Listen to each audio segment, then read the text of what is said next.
When you are Real Madrid or Bayern Munich, the Champions League is where you shine. No matter how bad you are in national leagues, the Champions League has always been the time to prove the doubters wrong. After a fiery Matchday 1 with high-scoring games, the fans were expecting another goal festival. Unfortunately, the Champions League matches are always unpredictable, and Matchday 2 showed that nothing is guaranteed.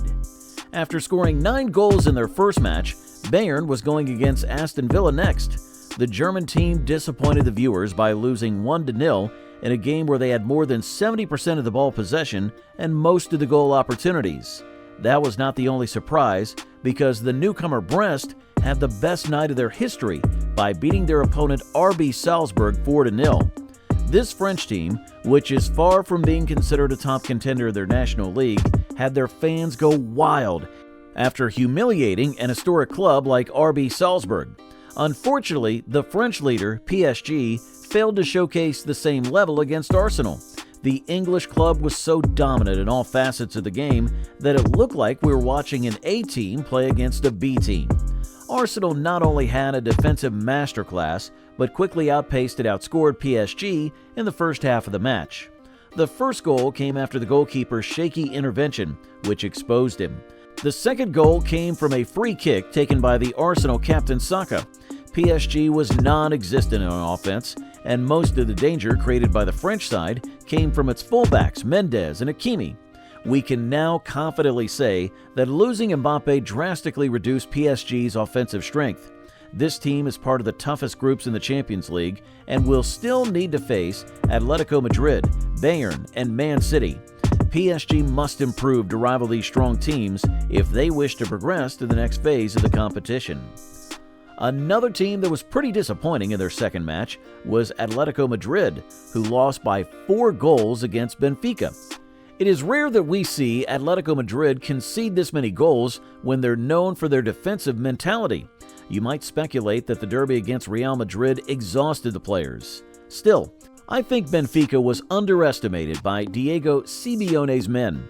It was the same case for Real Madrid, which lost its game against Lille by 1-0. It was one of the worst performances we have seen from the team with the most Champions League titles. In this game, Ancelotti's men were outplayed for most of the match. While the return of Camavinga was a breath of fresh air, it was not enough to give more stability in the midfield. On the contrary, the team looked more confused, especially with Valverde playing on the right wing. That might have been Ancelotti's worst mistake because the team lacked mobility in the midfield.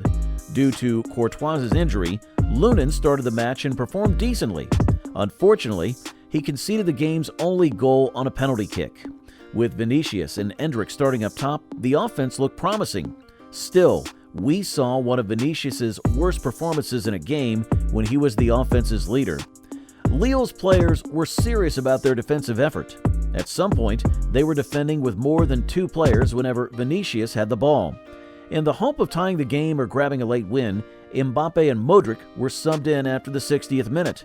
Unfortunately, their entry did not have any significance. Modric could not help in the midfield area, and even worse, missed vital passes. Mbappe was invisible, and you could see that he was clearly frustrated with his first match back in France since he left PSG.